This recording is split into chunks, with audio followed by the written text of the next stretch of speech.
ಇದೊಂದು awareness video ಕೊನೆವರೆಗೂ ನೋಡ್ರಿ. ಇಲ್ಲೇನ್ ಕಾಣ್ತಾ ಇದ್ದಾನಲ್ಲ, ಇವನು ಸೈಯದ್ ಅಮೀದ್ ಮೊಹಮ್ಮದ್ದೀನ್ ಅಂತ. ಇವನು ಚೀನಾ ದೇಶದಲ್ಲಿ ಎಲ್ಲ ಕಡೆ ಓದಿರಂತಹ ಒಬ್ಬ ದೊಡ್ಡ ಡಾಕ್ಟರ್. ಇವನು ಎಂತ ಪಾಯ್ಸನ್ ಕಂಡಿಡಿದಿದ್ದ ಅಂದ್ರೆ ನಾವು ಆಸ್ಪತ್ರೆಗೆ ಹೋಗಕ್ಕೆ ಕೂಡ ತುಂಬಾ ಯೋಚನೆ ಮಾಡಬೇಕು. ಇವನು ಪಾಕಿಸ್ತಾನದ ಅವರ ಜೊತೆಗೂ ಕೂಡ ಕಾಂಟ್ಯಾಕ್ಟ್ ಇರ್ತಾನೆ. ಇವನು ಹೈದರಾಬಾದ್ ಇಂದ ಅಹಮದಾಬಾದ್ಗೆ ಬರ್ತಾ ಇರ್ತಾನೆ. ಈ ವಿಷಯ ನಮ್ಮ ಗವರ್ನಮೆಂಟ್ ಟೆರರಿಸ್ಟ್ ಸ್ಕ್ವಾಡ್ಗೆ ಗೊತ್ತಾಗುತ್ತೆ.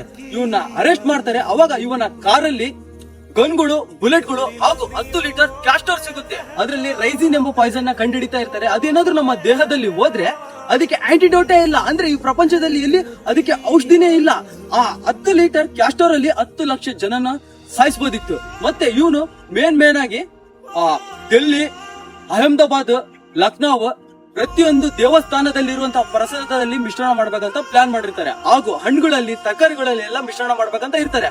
ಹಾಗೂ ಇವನು 6 ತಿಂಗಳಿಂದ ಪಾಕಿಸ್ತಾನಕ್ಕೆ RSS ಆಫೀಸರ್ ಇನ್ಫಾರ್ಮೇಶನ್ ಗಳನ್ನು ಕೂಡ ಇವನು ಕಳಿಸ್ತಾ ಇರ್ತಾನೆ.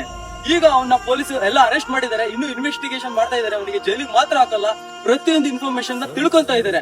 ಇವನ ಜೊತೆಗೆ ಇನ್ನು ಎಷ್ಟೊಂದು ಜನ ನಮ್ಮ ಭಾರತ ದೇಶದಲ್ಲಿ ಟೆರರಿಸ್ಟ್ ಗಳು ಸಿಗ್ತಾರೆ ಅಂತ ನೀವು ನೋಡ್ಬೋದು. ಅದಕ್ಕೆ ನಾನ್ ನಿಮಗೆ ಏನ್ ಹೇಳ್ತಾ ಇದ್ದೀನಿ ಅಂದ್ರೆ, ಯಾವ ವ್ಯಕ್ತಿ ಹತ್ರ ನೀವು ಪ್ರಸಾದನ ಇಸ್ಕೊಂತ ಇದ್ದೀರಾ, ಎಲ್ಲಿ ತರಕಾರಿ ಹಣ್ಣು ತಗೊಂತ ಇದ್ದೀರಾ, ಎಲ್ಲಿ ವಸ್ತುನ ಖರೀದಿ ಮಾಡ್ತಾ ಇದ್ದೀರಾ ಅಂತ ಯೋಚನೆ ಮಾಡಿ ಖರೀದಿ ಮಾಡಿ. ಈ ವಿಡಿಯೋನ ಪ್ರತಿಯೊಬ್ಬರಿಗೂ ಶೇರ್ ಮಾಡ್ರಿ. ಜೈ ಹಿಂದ್.